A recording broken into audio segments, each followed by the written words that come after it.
Hello दोस्तों, राधे राधे। आज बहुत दिनों बाद आपसे मुलाकात हो रही है क्योंकि आज डेट है 2 मार्च 2026। तो कल नहीं परसों के दिन होलिका दहन है, तो एडवांस कल होलिका दहन है और परसों होली है।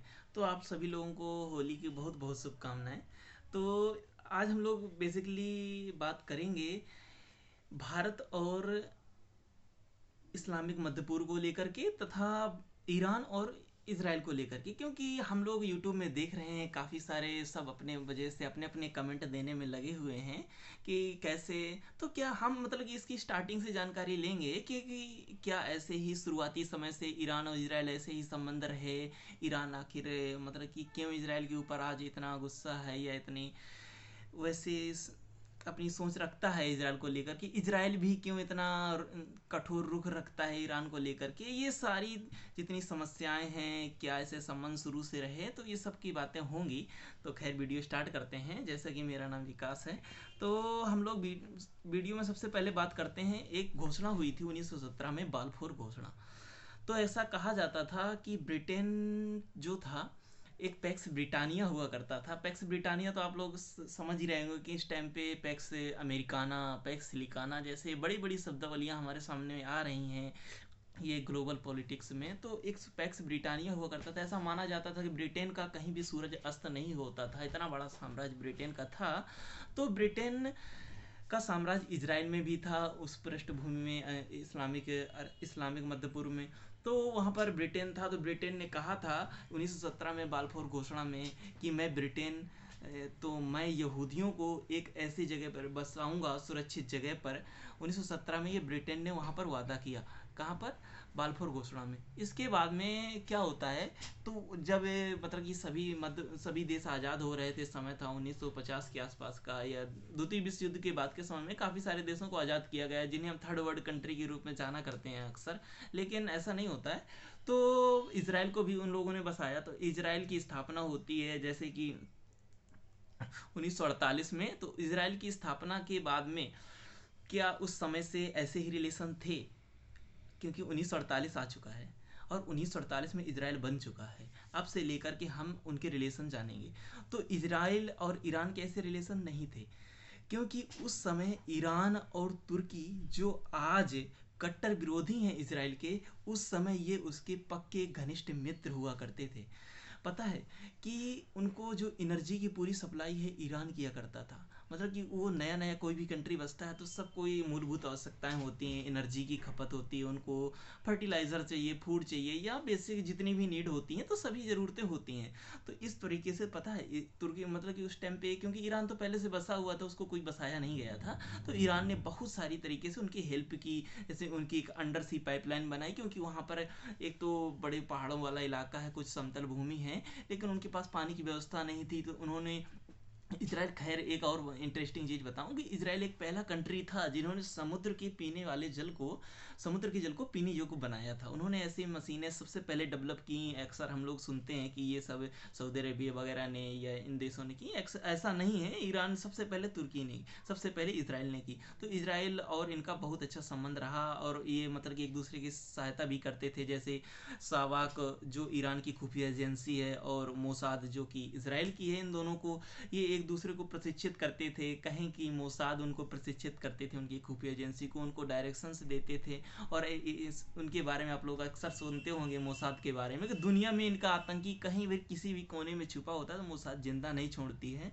ऐसा माना जाता है, माना किया जाता है, ऐसा देखा भी गया है। फिर इसके बाद में एक और इनके बाद में फ्लावर परियोजना चलती है जो इनके एनर्जी को लेकर के होती है। खैर ये नहीं पूरी हो पाती है क्योंकि वो एक घटना होती है जिसके कारण ये योजना बीच में ही रुक जाती है, उसके बारे में आगे जिक्र करता हूँ। तो अब इनके रिलेशन अच्छे चलते हैं। तो उस समय क्या होता है, ईरान में जो शासन होता है पहलवी राजवंश का होता है, और वहाँ पर शाह नाम के शासक राज्य करते हैं ईरान में। तो इन दोनों को अच्छे संबंध होते हैं, और पहले दो राष्ट्र होते हैं जो कि इसराइल को मान्यता देते हैं। उनमें ईरान शामिल होता है, और कौन शामिल होता है? तुर्की शामिल होता है, जो कि आज कट्टर विरोधी हैं। और इनके इतने अच्छे रिलेशंस थे, जबकि पूरा मध्य पूर्व जो आज सऊदी अरब है, यूएई है, ये सब इतना विरोध करते थे कि कैसे ये कर सकता है। और फिर जब इनके अच्छे संबंध रहते हैं तो उस समय में, तो फिर आयतुल्ला खुमैनी जो साहब होते हैं, आयतुल्ला खुमैनी जो आज के क्या कहते हैं, आज के जो धर्मगुरु हैं या उनके कहें आज के उनके जो सबसे बड़े नेता हैं, तो आयतुल्ला खमैनी साहब हैं। आयतुल्ला खुमैनी जो हैं वो उनके संस्थापक देशों में हैं। मतलब कि उनकी जो धर्म क्रांति हुई थी 1700, देखो सबसे पहले 1789 तक दोनों के अच्छे रिलेशन चलते हैं। तो 1789 में एक ऐसी घटना होती है जिसे हम इस्लामिक क्रांति के नाम से जानते हैं 1789 में। तो यहाँ पर क्या होता है कि जो उनके धर्म गुरु होते हैं आयतुल्ला खुमैनी साहब, खुमैनी है ये खुमैन ये खामनेई नहीं है, खामनेई साहब जो हैं दोनों का ही नाम सेम है, आयतुल्ला खुमैनी और आयतुल्ला खामनेई। तो उनके नाम में केवल वो आता है, इनके नाम में ये आता है। ये बेसिक डिफरेंस है इनके स्पेलिंग में, अक्सर विभेद हो जाता है कि इन्होंने स्थापना की, ये जिंदा है ये मर गए, तो लेकिन ऐसा नहीं। आप लोग थोड़ा ध्यान रखिएगा, ये आयतुल्ला खुमैनी मैं बोल रहा हूँ, ये उनके संस्थापक देशों में थे, तो ये विदेश में थे। ये चाहते थे कि हमारा जो राष्ट्र है सुन्नी राष्ट्र है, तो यहाँ पर पूरा सुन्नी ही रहे, तथा ये एक मतलब कि धर्म के अपने सिया के जो उनकी शरीयत है या उनके कुरान है, तो शरीयत के नियमों से अपने राष्ट्र को आगे ले जाना चाहते थे। लेकिन वहाँ पर अभी ये, तो आपने एक बात एक अनुमान लगाया होगा कि इन्होंने इसराइल का सपोर्ट किया, तो ये वेस्टर्न के या कहें कि यूएस के मतलब कि तरीकों पर चल रहे होंगे। हाँ, ये बात सही थी कि यूएस के उन्हीं के मार्गदर्शन में इस टाइम तक ईरान चल रहा था। और आज भी अगर कोई ईरान गया होगा उनकी राजधानी वगैरह बगदाद बगदाद कहीं पर भी घूमने, तो अक्सर देखे होंगे उनके सिटीज़ में अक्सर हमें मतलब कि ब्रिटिश चीज़ें या ब्रिटिश मतलब कि कोई ऐसी जैसे यूएसए की कोई मूर्ति होंगी, अक्सर उनके चौराहे में ऐसा लगेगा ही नहीं तुम्हें कि ये इस्लामिक मध्य पूर्व है। इनकी मतलब कि यूनिवर्सिटी टॉप यूनिवर्सिटियों में आती हैं, टॉप 30 में आती हैं, जहाँ इंडिया की कोई यूनिवर्सिटी 100 में भी नहीं आती है। तो ऐसे कितना कैसे विकसित हो गया ये शुरुआती समय में, ये क्या बोलते हैं यूएसए के बहुत सपोर्ट में था, तथा इसके कारण यहाँ पर शुरुआती समय में ये पूर्णतः एक विकसित राष्ट्र की ओर अग्रसर था ईरान। तो यूएसए इनका फुल सपोर्ट करता था। इस वजह से इनके चौराहे और जो आप जो भी गए होंगे तो देखे होंगे अक्सर मतलब कि एक ब्रिटेन की तरीके का बना। लेकिन जब से 1789 में इस्लामिक क्रांति के बाद में यहाँ पर इस्लामिक धर्म सत्ता स्थापित हो जाती है और शरीयत के हिसाब से यहाँ पर एक नियम कानूनों का पालन होने लगता है, तो क्या होता है कि अब यहाँ पर धर्म के हिसाब से अब इनके धर्म गुरु हैं, वही जो बोलेंगे वही चलेगा, शरीयत के हिसाब से इनके रूल्स कानून बनेंगे, उसी के हिसाब से न्याय होगा। और ये जो पुरानी परंपरा थी जो शाह पहलवी राजवंश था उसको समाप्त कर देते हैं, और इनके जो अभी वंशज इनके बच्चे बचते हैं शाह शासक के, तो ये आज भी यूके में रहते हैं। तो इनको तो जब बोले हैं कि अभी जो हालिया घटनाएं हुई हैं तो उनसे रिलेट करके इनको देखा जा रहा है कि अगर ये वाली धर्म सत्ता राज क्या बोलते हैं धर्मगुरु वाली अगर ये समाप्त होती है, तो फिर से उन्हीं जो शाह वंश के जो राजा उनके बेटे एटे हैं उन्हीं को ला करके फिर से बैठाया जाएगा सत्ता पे, और प्रेसिडेंट फिर वही मतलब कि अमेरिका की कठपुतली मात्र के शासन के रूप में चलाया जाएगा ईरान को, ऐसा माना जा रहा है। ये बड़े बड़े जियो पॉलिटिकल रिसर्चर का कहना है। तो अब क्या होता है कि जो धर्मगुरु आते हैं खुमैनी साहब, तो उन्होंने शैतान नाम देते हैं। शैतान अक्सर हम लोग गांव में या मतलब कि कहीं पर भी घर में अक्सर बच्चों को कह देते हैं बड़ा शैतान है। शैतान का मतलब ये नहीं होता, शैतान का असली जो मतलब होता है ये इस्लामिक वर्ड है, इसका मतलब होता है बुराई का माउंट एवरेस्ट। अर्थात बुराई का मतलब कि जितनी हद तक बुराई हो सके, मतलब कि नरसंहार हो सके, बुराई की जितनी क्रूरता हो सके, मतलब कि अंग अंग काट करके जितना भी बुराई का बिल्कुल निम्नतम स्तर है ना, ये बुराई का सबसे हाई लेवल होता है, उससे हम शैतान कहते हैं। तो पता है ईरान ने ये शैतान शब्द किसके लिए दिया? एक ग्रेटर शैतान दिया, एक लिटिल शैतान। ग्रेटर शैतान यूएसए के लिए दिया और लिटिल शैतान इसराइल के लिए दिया। और यहीं से उनकी आज तक की जो क्या बोलते हैं आज तक के जो ये रिलेशन चले आ रहे हैं, वही धर्म सत्ता स्थापित होने की और इसराइल को ख़त्म करने की, और यही वह आज से उस समय के संघर्ष 1789 से लेकर के 1979 से लेकर के आज तक चले आ रहे हैं, वही संघर्ष। अब बताइए शुरुआती समय में इतने अच्छे रिलेशंस थे, आज ये रिलेशन कैसे हो चुके हैं? खैर वो बातें अलग हैं, अब आगे बढ़ते हैं। जब ये नाम देता है इनको, तो फिर इसके बाद में लिटिल शैतान और ग्रेटर शैतान के हिसाब से इनको नाम देता है। तो फिर ईरान, अब ईरान की थोड़ी हम इनकी बेसिक पॉलिटिकल स्ट्रक्चर समझ लेते हैं। एक पार्लियामेंट के हिसाब से सबसे ऊपर इनका जो धर्म गुरु होते हैं वो बैठते हैं, या जिनको हम सुप्रीम लीडर कहते हैं। सुप्रीम लीडर जो होते हैं इनके, तो इनका मतलब कि एक प्रेसिडेंशियल शासन भी है, मतलब कि राष्ट्रपति भी होगा और पीएम भी होगी, पार्लियामेंट भी होगी, और इनके जो मेंबर होंगे वो भी होंगे, ये भी सिस्टम है। लेकिन सबसे ऊपर इनको यहाँ पर जो सुप्रीम लीडर होते हैं, खामनेई साहब थे जो जो भी कम तो खामनेई साहब, तो उनके पास क्या होता है, इनका जो निर्वाचन होता है वो कैसे होता है कि इन 12 सदस्य मिलकर के करते हैं, जिसमें से 6 जो शरीयत होते हैं वो शरीयत को जानने वाले मतलब कि जज होते हैं, तथा 6 सदस्य जो होते हैं वो खामनेई साहब के मतलब कि क्या बोले कि वो जो मेंबर ऑफ पार्लियामेंट होते हैं उनसे आते हैं। तो जब 6 वो पहले से ऑलरेडी 6 वो होते हैं जो ये बोलते हैं खुद मतलब कि इनके सुप्रीम लीडर निर्वाचित करते हैं कि ये लोग हमारे चुनाव करेंगे। तो 12 के 12 सदस्य नहीं के हित में निर्णय लेते हैं और ये सत्ता में बने रहते हैं, और तब से लेकर के आज तक इनकी सत्ता बरकरार है। तो ये खैर उनका पॉलिटिकल स्ट्रक्चर हो गया। पॉलिटिकल स्ट्रक्चर होता है और यही जो खामनेई साहब होते हैं जो इनका सुप्रीम लीडर होता है, इसी के पास में इनकी सेना का पूरा कवरेज होता है।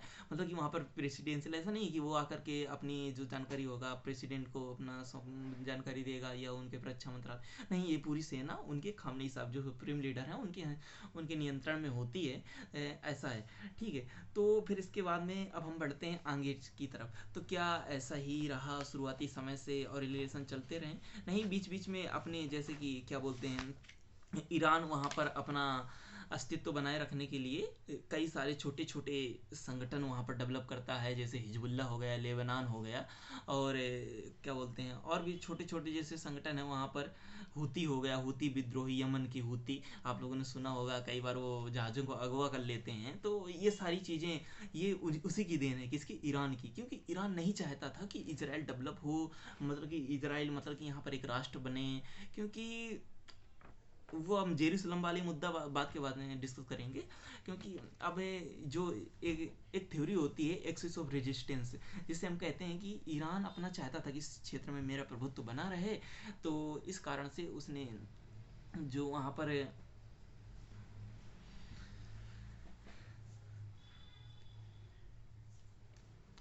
ईरान वहाँ पर के अपने मतलब इस क्षेत्र में छोटे छोटे एक आतंकी संगठनों के रूप में वहाँ पर अपने संगठन स्टार्ट करता है। जैसे वहाँ पर हिजबुल्ला हो गया, कहाँ पर हिजबुल्ला कहाँ पर हो गया आप लोग मुझे बताएंगे, ठीक है, कमेंट में कर करके। क्योंकि हिजबुल्ला पूरे इसमें नियंत्रण में हिजबुल्ला, और ये 7 अक्टूबर 2023 की घटना, ये सारी घटनाएं हिजबुल्ला से जुड़ी हुई हैं। आप मुझे बताएंगे हिजबुल्ला कहाँ है, कमेंट में कर करके, ठीक है। हिजबुल्ला हो गया, हूती हो गया, और जो जो सीरिया के और भी हो गए। तो ये सारे आतंकी संगठन इनको बरकरार रखने के लिए ईरान इनको सपोर्ट करता रहा कि इजराइल को ना डेवलप होने दें।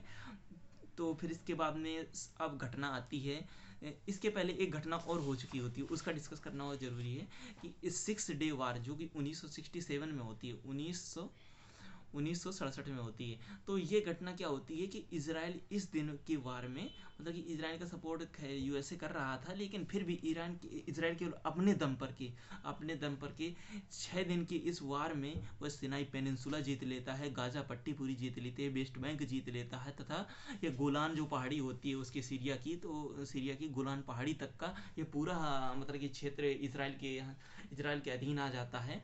तो इजराइल ये 6 डे वार में इतना कर लेते, लेकिन बाद में वो सिनाई पेनिनसुला छोड़ देता है और गाजा पट्टी भी बोल देता है कि हाँ मैं अपना गाजा पट्टी खैर नियंत्रण में रखता है। वही मतलब कि वही स्थापना, क्योंकि इजराइल चाहता है कि मैंने जीता है। अब बाद में एक वो मतलब कि इनमें सहमति बनती है कि जितना क्षेत्र मैंने जीत लिया है, इजराइल चाहता है कि मुझे पूरा बन मिला रहे, लेकिन बाद में सिनाई पेनिनसुला छोड़ देता है। चाहता है गोलान पहाड़ी भी मेरे को मिली रहे और ये गाजा पट्टी वेस्ट बैंक का एरिया पूरा मेरे नियंत्रण में रहे। खैर उसके लिए बाद में एक परिषद भी बनाई जाती है जिसे PLO के नाम से जानते हैं, सब लोग जानते होंगे PLO क्या होती है। इनके एक नेता हुआ करते थे यासिर अराफात ऐसे नेता हुआ करते थे। ये नोबेल प्राइज से जीत चुके थे।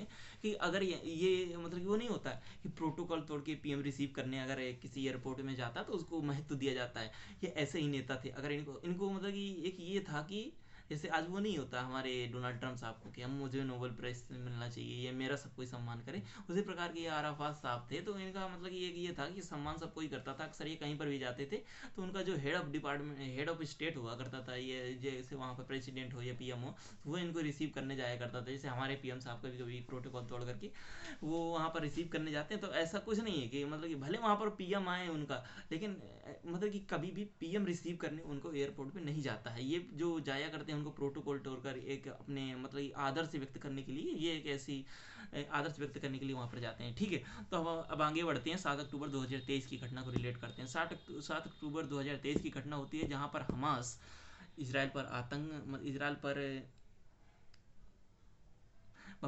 इसराइल पर घुसता है और वहाँ के कुछ लोगों को, इजरायली लोगों को अगवा करता है और बंदी बना करके अपने बंकरों में छिपा लेता है। और यहीं से स्टार्ट होती है हमास का अंत होना। इसराइल वहाँ पर लगातार बमबारी करता है और बीते 40 से 50 हजार लोगों को मौत के घाट उतार करके ईरान पूरे हमास के एरिया में और फिलिस्तीन के एरिया में अब अपना मतलब कि पूरा नियंत्रण रख लेता है। और खैर यूएसए चाहता है कि जो पूरा ये हमास वाला एरिया था, जो भी गाजा पट्टी वाला एरिया था, कि ये हमें मिले, क्योंकि हम इसको डेवलप करके एक नए दुबई के रूप में डेवलप करें तथा एक नई कंट्री, नया मतलब कि नया उसके रूप में डेवलप करें। तो ईरान खैर वो भी चाहता था। और तो 7 अक्टूबर ऐसा क्या होता है कि मतलब कि ईरान वहाँ पर ईरान खैर वो जो किया होगा वहाँ के क्या बोलते हैं हिजबुल्ला ने, हिजबुल्ला वहाँ पर कहाँ पर है, हिजबुल्ला हमास में है। हिजबुल्ला और हिजबुल्ला किसका वो है, किसका आतंकी संगठन है, कौन इसको मतलब कि सपोर्ट करता है, मैंने बताया है। एक्सिस ऑफ रेजिस्टेंस की थ्योरी के नाम पर पे ईरान इन सब लोगों को सपोर्ट करता है। कौन कौन से संगठन हैं, लेबनान हो गया, हिजबुल्ला हो गए, कहाँ के हिजबुल्ला, हिजबुल्ला कहाँ के हैं, गाजा पट्टी के। हूती हो गए, कहाँ के हैं ये, यमन के। ठीक है, तो इनको सपोर्ट कौन करता है, इनको सपोर्ट करने के लिए ईरान सपोर्ट करता है। और ये 7 अक्टूबर 2023 को ही क्यों करते हैं, इसके एक साल बाद भी कर सकते थे या कुछ समय पहले कर सकते थे, क्योंकि समय है 1 जनवरी 2024। इस समय 1 जनवरी सऊदी अरेबिया I2U2 नाम के एक संगठन में हस्ताक्षर करने जा रहा होता है। ये इतनी बड़ी घटना होती है कि अगर इसमें सऊदी अरेबिया हस्ताक्षर कर देता तो ईरान को नस्ते नाबूद होना ही पड़ता। क्योंकि इस I2U2 संगठन, इसमें I2 मतलब कि ईरान, इंडिया और इसराइल, U2 यूएसए और यूएई संयुक्त अरब अमीरात, इनसे मिलकर के बना यह संगठन है। अगर इसमें क्या मतलब कि इनके आर्थिक हितों को साधने वाला एक संगठन के मतलब कि कोई भी मतलब कि आपके यहाँ पर मुद्दे होंगे, उनको कैसे समझौता करना है या उनको कैसे हल करना है, उसको लेकर के संगठन बनाया जाता है। लेकिन बाद में जब ये I2U2 में हस्ताक्षर के लिए सऊदी अरेबिया भी इसमें जाता होता है, तो कहीं ना कहीं ईरान को ये फील होता है कि एक सुन्नी राष्ट्र को ये लोग सपोर्ट करते हैं और कहीं ना कहीं इसमें सुन्नी का प्रभुत्व हो जाएगा और कहीं ना कहीं ईरान अलग थलग पड़ जाएगा। तो वह नहीं चाहता कि इसमें सऊदी अरेबिया हस्ताक्षर, और सऊदी अरेबिया वास्तव में इसमें हस्ताक्षर नहीं कर पाता है।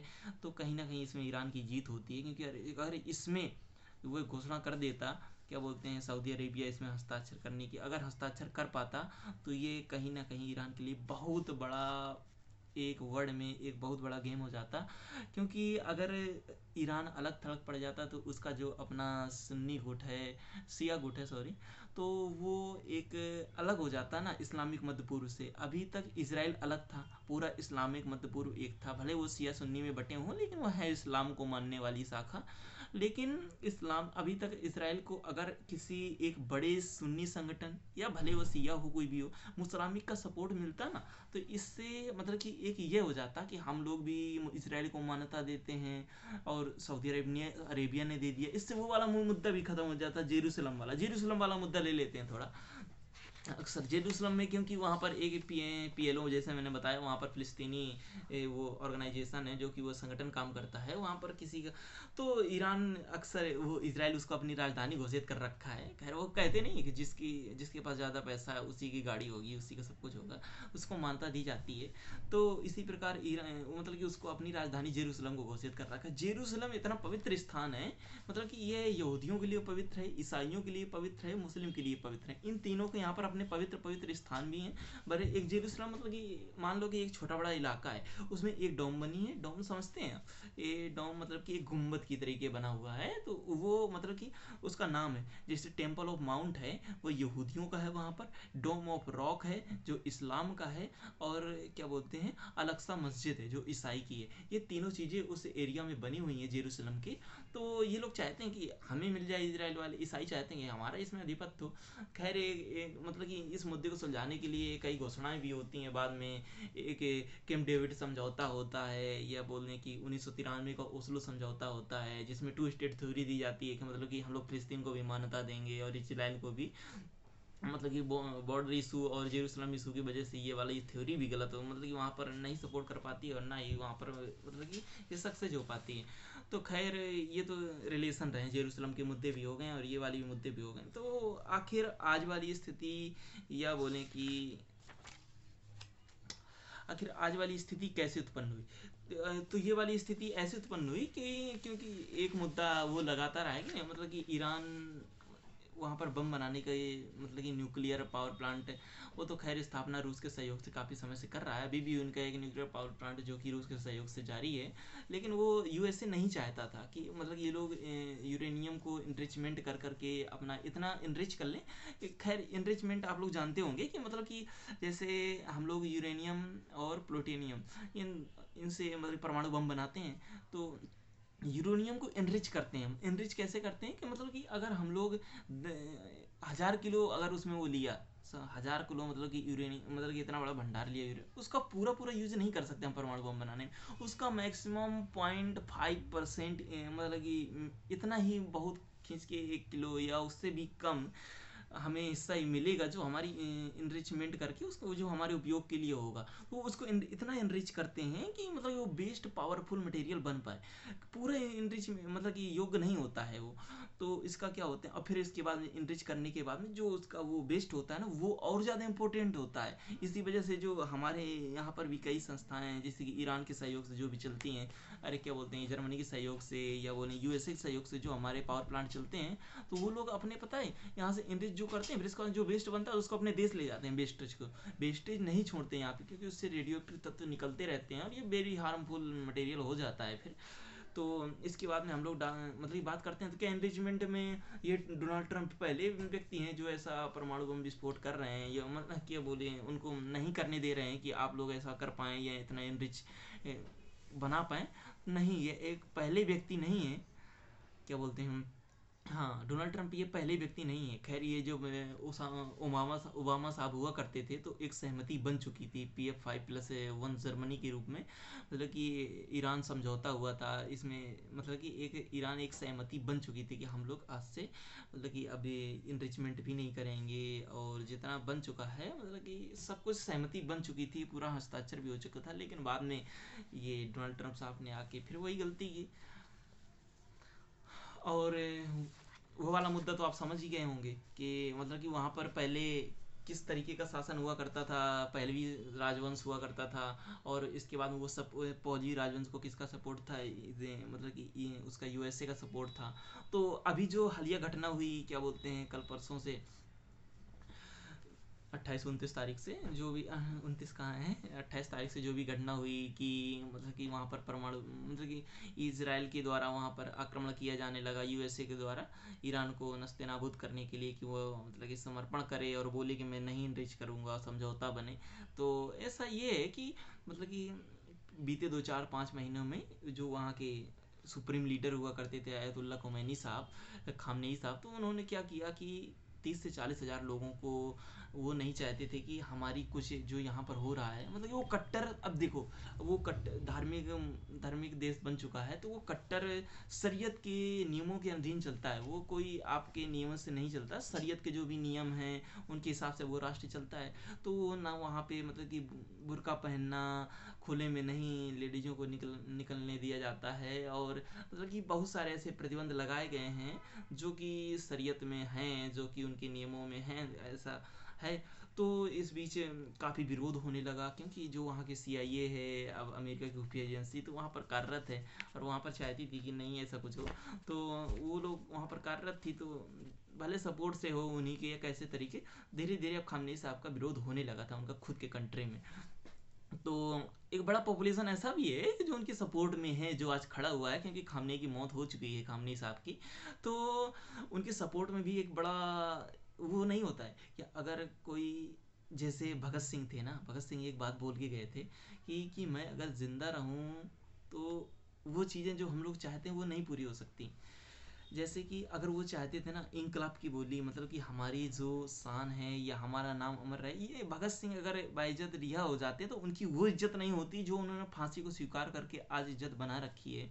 एक इतना बड़ा दर्जा जो भगत सिंह को मिला, तो वो कहते हैं मरने के बाद में ही लोगों को समझ में आता है कि कैसा था। तो वही खामनेई साहब का था, पहले नहीं उतना वो था, जिंदा थे ना तब तक इतना अत्याचार हुआ, क्योंकि लोग भी इतना वो थे। बीते 3-4 महीने 40 से 50 हजार लोग वो अपने ही कंट्री में मरवा डाले, अपने ही सेना से, क्योंकि सेना खामनेई साहब सुप्रीम लीडर उनके अधीन होती है।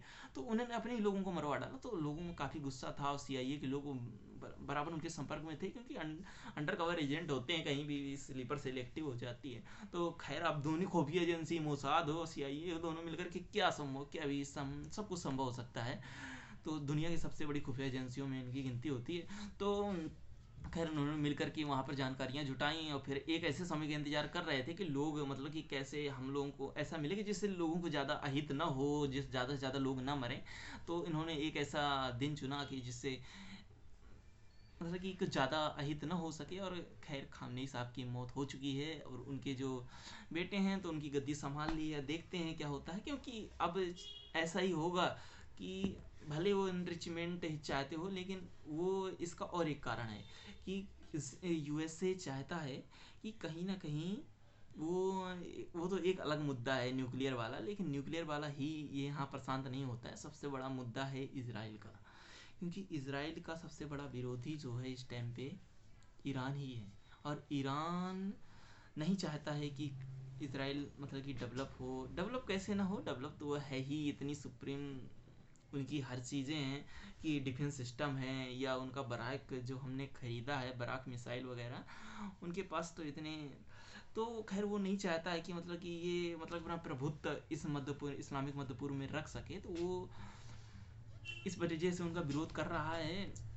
और इस, क्योंकि जो ईरान है वो सिया का भी समर्थक है, तो वो ये भी नहीं चाहता है कि हमारे लोग हमसे अलग हों, या हमारे जो छोटे छोटे संगठन है खड़े किए गए हैं वो ख़त्म हो जाएं ऐसे। तो इस तरीके से वो नहीं, ये भी एक कारण है कि ये आक्रमण के जरिए, उनको समझौते के जरिए एक ऐसी स्थिति में ला कर उनको न्यूट्रल किया जा सके। अब देखते हैं क्या रुख निकलता है दोनों का। ठीक है, धन्यवाद। आपको वीडियो कैसा लगा बताएं, और जो भी आपके सवाल उठ रहे हो तो बता सकते हैं।